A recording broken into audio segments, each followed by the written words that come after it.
Hi, and welcome to Mercer Botanic Gardens. I'm Jamie, and I coordinate Mercer's volunteers. And I'm Christy. I work with volunteers in educational programming. Thank you to Wild Birds Unlimited Kingwood and to Susie and John for inviting us out to visit with you, our fellow bird lovers. Today we're presenting a program featuring plants that birds use for a food source, as well as roosting and nesting. Of course, there are thousands of plants available, but today we'll highlight a few that work well in a typical Houston area landscape. So we can utilize plants from the many ecological systems available to us: piney woods, bayou wilderness, prairies, coastal marshes, post oak savannas, estuaries and bays, and more. The varieties of habitat are also attractive to an assortment of birds that have access to our home gardens, and birders from all over the world come to our area during spring and fall migrations. For this discussion, we will cover plants and birds that can be found at Mercer and most other neighborhoods in our area. In this presentation, we will include why to create a bird habitat, habitat requirements, attractive plants, winged garden visitors, and putting it all together. So why create a bird habitat in your garden? Providing bird habitats in our landscapes is a win-win for all because habitats provide a setting for birding and other wildlife viewing opportunities. They bring an organic gardening solution to your yard. They reduce the needs for fertilizer, water, and pesticides, as well as other benefits for you, which we'll get to later. What plants attract birds to a particular habitat? What do birds need? Most important, food, water, shelter, and space. Birds need to roost, nest, feed, and hide. Their food includes berries, nuts, insects, nectar, and seeds, so it's best to use plants that bloom at different times of the year. Birds also need a supply of fresh water for drinking and bathing. In the garden photo, notice the layers of plants. Layers deep and layers high. A healthy bird habitat provides multiple layers of vegetation: a tall canopy layer, an understory layer, a shrub layer, ground cover, and even a variety of garden floors. Multiple layers provide plenty of space for shelter from predators and the weather, nesting sites, and feeding areas. The loblolly pine is a common area tree. It has a canopy cover which provides shelter and nesting sites for birds of all sizes, as well as a food source: seeds in the pine cones, sap, and a habitat for insects. The sweet gum tree is another native canopy tree that can grow up to 100 feet tall. Birds like chickadees, finches, and more love to feast on the seeds and the gumballs. Sapsuckers and other birds are attracted to the sweet gum for its sweet sap. Horizontal rows of dark spots on this tree turn into sap wells, which provide food. Hummingbirds and insects drink the nectar when the tree is flowering in the spring. Their fall foliage produces stunning yellows and reds, so this is a popular tree for those who love brilliant fall color. However, many homeowners do not like the prickly sweet gum balls that fall to the ground, nor have the room in their yards for a tree of this large size. For those people, there is a newer variety of sweet gum that you may not know about. This newer variety of sweet gum is called the slender silhouette, which has a lovely narrow growth pattern and is perfect as an accent tree in a smaller landscape while providing the same benefits to birds as its larger cousin. This red mulberry tree offers tasty berries in the spring, which are a favorite of many of the more colorful migrants, such as warblers and tanagers. The dark canopy and sturdy structure of the magnolia tree is a perfect nesting site for the screech owl and other larger birds.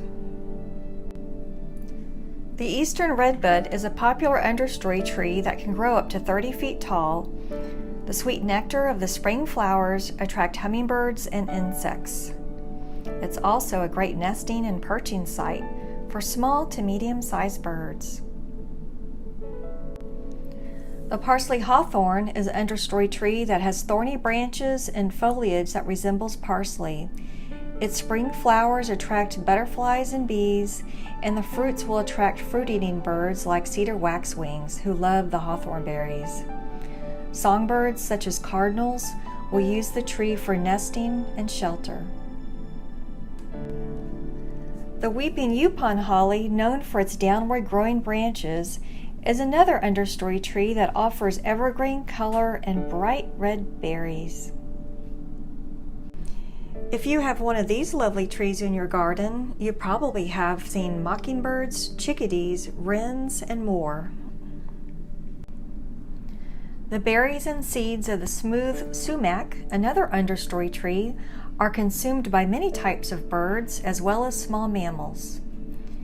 In addition, the seed pods are often used in large decorative flower arrangements. Now on to the next layer, shrubs. The Turk's cap is a native shrub and one of my favorite. It grows as tall as it grows wide, from 3 to 6 feet. The flowers start appearing in May and continue on through November. It likes shade or partial shade, but it can grow in the sun too, but it may cause the leaves to pucker or turn dark if it's too sunny. It's drought tolerant, and its fruit can be eaten by fruit-eating mammals. Many migrating fall hummingbirds prefer this flower to hummingbird feeders. Next, we have friendship salvia, an easy-to-grow shrub if you have a sunny spot to fill. It attracts hummingbirds, thrushes, and is also a popular plant for container gardening. This is American beautyberry, a commonly seen plant in East Texas forests. It grows best in partial shade and can reach a height of 5 to 8 feet tall. It's an important source of food for many species of birds, particularly the northern bobwhite quail, but also attracts cardinals, robins, finches, and even small mammals. The next garden habitat layer is ground cover. Ground cover is a great way to increase the biodiversity of insects, lizards, and frogs in your garden, as it is a low-growing layer that provides insulation to the soil. Ground cover keeps the soil cooler in the summertime and helps it retain moisture longer, saving you money on your water bill.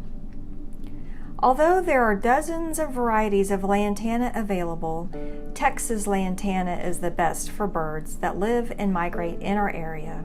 As a matter of fact, birds are the major dispersal agents for Texas lantana seeds, so by planting this in your garden, you increase the chances that it spreads throughout our state.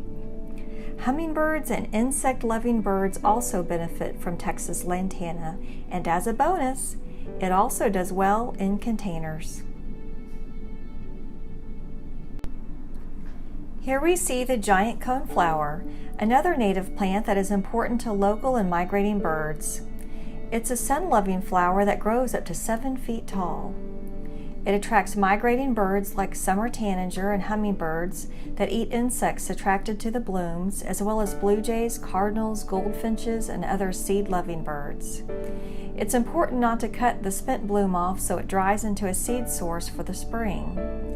Giant coneflower blooms make for a beautiful flower arrangement, and you can prune them to the ground in the spring and the plants will flush out beautifully. If you don't have room for the giant coneflower, why not try the smaller purple coneflower that only grows to about 2 to 3 feet in height. It also attracts blue jays, cardinals, summer tanagers, hummingbirds, finches, and more. Again, let the spent flowers stay to provide the late winter, early spring seed source. At Mercer Botanic Gardens, you can see purple coneflower near the front of our herb garden. This was filmed just a few days ago, and you can see the lovely new spring blooms alongside last year's blooms that are now seed heads that look to be almost completely devoured. The final layer is one that is often overlooked. It's the garden floor. Berries, seeds, insects, worms, and more can be easily foraged here. It's best to offer various options in your garden: pine straw, stones, mulch, and soil to attract the widest variety of visitors. Mercer Botanic Gardens has over 400 acres along Cypress Creek and is a terrific place to view birds year-round. Here we see one of our winged garden visitors, a warbler. A popular year-round resident is the northern cardinal, shown here hunting for insects, drop seeds, and berries. River birch trees are a common native tree found throughout the area. They grow well in a variety of soil and moisture conditions, but grow taller up to 70 feet in wetter areas. Here is a small flock of goldfinch dining on its seeds. Eastern bluebirds can be seen scanning for prey in local meadows surrounded by trees. We have about a dozen bluebird nesting boxes along our 5+ miles of trails here at Mercer, so you are bound to see one when you come out for a visit. Woodpeckers love mature canopy trees such as oaks, sweet gum, pine, and others, but will visit lower-level understory as well. Here is a red-bellied woodpecker searching for insects. Just look at this determined ruby-throated hummingbird dining on a friendship salvia shrub. Friendship salvia is one of their favorite flowers here at Mercer and is a flower that blooms from mid-April till mid-November, so it's a perfect plant if you'd like to host these entertaining visitors during both the spring and fall migrations. Now let's put it all together. Birding and gardening not only support valued habitats, but also gets us moving, tones our muscles, sharpens our minds, leaves us energized and joyful while helping alleviate stress and anxiety, and being in the sun produces vitamin D, which is good for your bones. That's why birding and gardening is good for your health. Ready to get started? It's time to plan. What types of plants will you choose to attract birds to your home garden? Remember to add purposeful plants in all 5 layers: canopy, understory, shrubs, ground cover, and floor. Now, let me show you 2 sample gardens that you can see at Mercer. One is for those with larger landscapes. The other is more compact and perfect if you live in a smaller yard or townhome. See if you can find samples of the 5 vegetation layers in each video. We hope this presentation has given you some new information about attracting birds to your garden. If you'd like to join Wild Birds Unlimited's own Paul, Greg, and I for our monthly bird survey, we meet here at Mercer on the 4th Thursday of each month. We also have a virtual plant sale this weekend, Hawk Talk program on June the 20th, and a Birding 101 class in September. Like us on Facebook or check our website for more details. If you haven't been to Mercer before, you're in for a botanical treat. Mercer also has a variety of volunteer opportunities, ranging from one-day special events and festivals to monthly plant sales during the year. You'll find volunteers in our indoor herbarium or outside in our potting sheds, greenhouses, and gardens, and there is no experience required.